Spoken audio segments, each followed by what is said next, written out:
Dostoevsky once said, "Beauty will save the world." But as we have gradually progressed through this postmodern and post-internet age, I have become just a little bit skeptical and have started to wonder if we instead may need to save beauty from the world.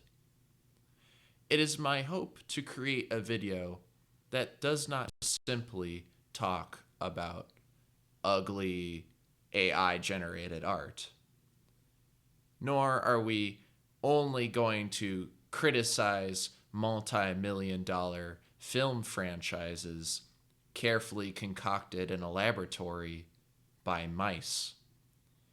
And while it would be entertaining to explore the profuse and disturbing amounts of AI-generated content and websites that have polluted the internet space, all of these things have been done to death by media analysis. Instead, I would like to investigate and explore the phenomena one feels when they encounter what we will call the anti-aesthetic. To begin, we must be careful not to mistake the anti-aesthetic as just a repulsive image or a isolating experience of visiting a web page that does not appear to have been made by a human being. More often than not, the anti-aesthetic is charming, captivating, sleek, and yet there is something amiss about it. We may just say that it is soulless, but our language tends to fail us. The anti-aesthetic, in fact, pervades our world. It is a sensation that does not only exist in simply scrolling the internet. Take, for example, a quick moment of alienation that occurs when, between watching all of your insurance commercials, baseball finally comes on. The prevalence then of friendly and non-disturbing, corporately sponsored art styles have in fact influenced the behavior of reality around us. So few are the times we feel as if we are not being advertised to.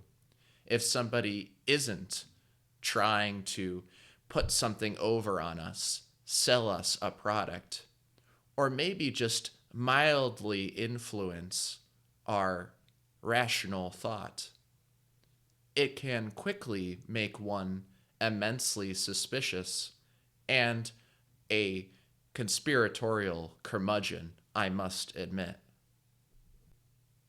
After a overexposure to the anti-aesthetic, one may start to wonder if any art, any music, any advertisement could be trusted. This is not a unique experience. Prior to our smartphones constantly reminding us of all the sweet deals we are missing out on, Plato had some suspicions towards art, music, and culture.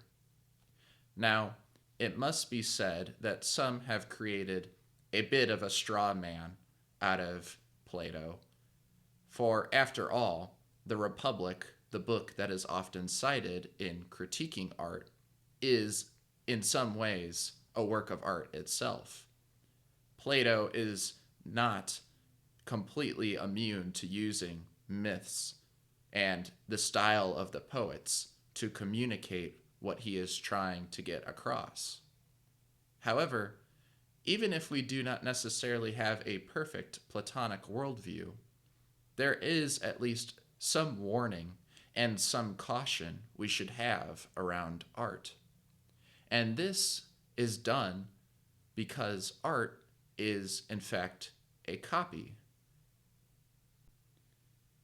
The copy is a inadequate representation of already, in some ways, at least for Plato, something that is also inadequate.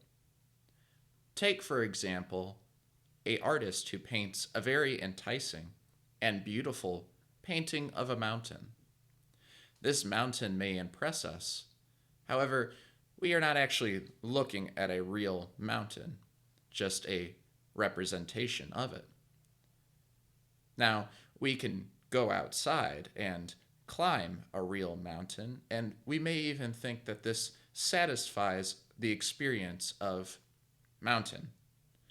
However, Plato seems to say that even this mountain outside is just also a copy of the ideal mountain or the form of the mountain. And therefore, being a copy of a copy, art has a particular deceitful aspect to it. The anti-aesthetic, at least in Platonism, would cause a even deeper divide between the copy and the ideal form. Imagine an AI generated mountain. The AI has gathered various photos and paintings of mountains and now has spliced them all together. This is another step away.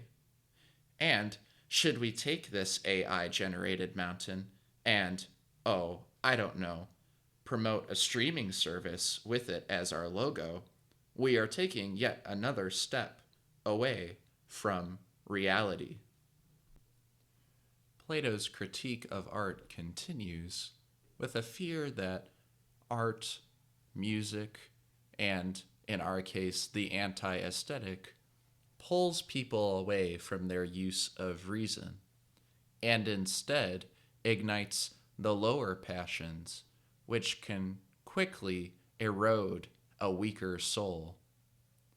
Now, there is a twist to the current manifestation of the anti-aesthetic. For unlike music that puts us in a good mood even though we are not, or a painting that arouses us, the anti-aesthetic, in fact, dulls us. It is sleek. It is stale. It is unassuming. The anti-aesthetic is a lulling to sleep into corporate apathy. There is nothing beautiful about the anti-aesthetic, and there is nothing sublime about the anti-aesthetic. The sublime is the experience of one's own inadequacy in the face of the infinite. Take, for example, being on a rickety boat in the middle of a hurricane. In the middle of the rain and the thunder and the lightning, a deep self-introspection now becomes possible. The anti-aesthetic, however, does not want anything to do with such experiences. Instead, it freezes us and captivates us. It presents something that, within one glance, we have already understood, and so our gaze is held captive. It is this capturing of the gaze that philosopher Jean-Luc Marion identifies as idolatry. For it is the idol that arrests our ability to pierce. Piercing is an experience towards the transcendent, the other. But once the gaze has settled on the idol, this is immediately stopped. And instead, an invisible mirror only really shows us ourselves. Idolatry covers our internet spaces, and it covers our eyes. Going to any place now requires a smartphone and a camera. This is modern idolatry, for it gives us the ability to capture, grasp, and keep something that was impermanent now in our hands. With the latest editing technology, we are able to show ourselves what we want to see and show others what we desire for them to see. The anti-aesthetic is the quintessential invisible idol. It not only possesses our gaze, it arrests us all at once. When the anti-aesthetic, in its idol form, fully seizes our gaze, the line between human creation and AI-generated content begins to be blurred. It is as if we have found ourselves locked away in an even more dark and deceiving allegory of the cave. For we are no longer just prisoners, we have also become our own captors. We simultaneously find ourselves shackled and yet continuously offer new images to hold up to the false light. And with this, we amuse ourselves, entertain ourselves, and rob us of the ability to look any deeper. Even if we were to find ourselves freed from the chains, I suspect that many would still take the images that they hold up to the improper light and bring them out of the cave. Our eyes are arrested, our soul is constrained, and the anti-aesthetic is the gateway to the dead internet. What is truly frightening about the dead internet and the anti-aesthetic is not that we constantly look at corporate art or find ourselves reading a long article written by AI. It is that our ability to discern between human actors and AI has become blurred. And to such an extent that I suspect that many creators have begun to emulate AI. The reasons for this are all in service of the anti-aesthetic, the triumph of the inoffensive, and the algorithm that decides content. The anti-aesthetic is meant to be consumed. Whatever true beauty is will consume us instead. What then is our way out, considering the medium of our engagement and criticism is just another perpetuation of anti-aesthetic content? I do not know explicitly how this will come about, but I can give a few guideposts. The first is that we will have to begin to obscure things in order to make them clear.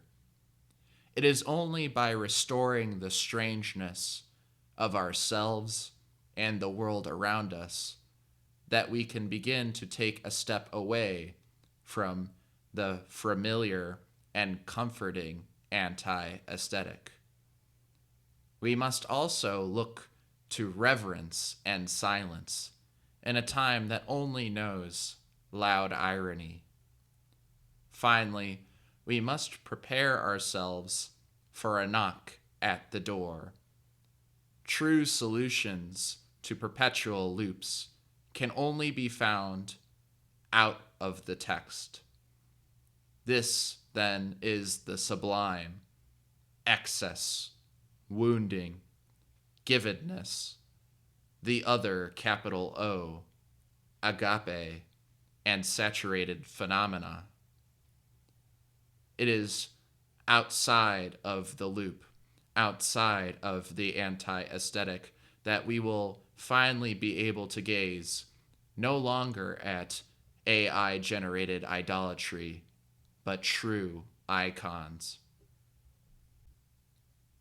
Having trouble distinguishing if this video too was created by AI? Like, subscribe, and wander around your local parking garage.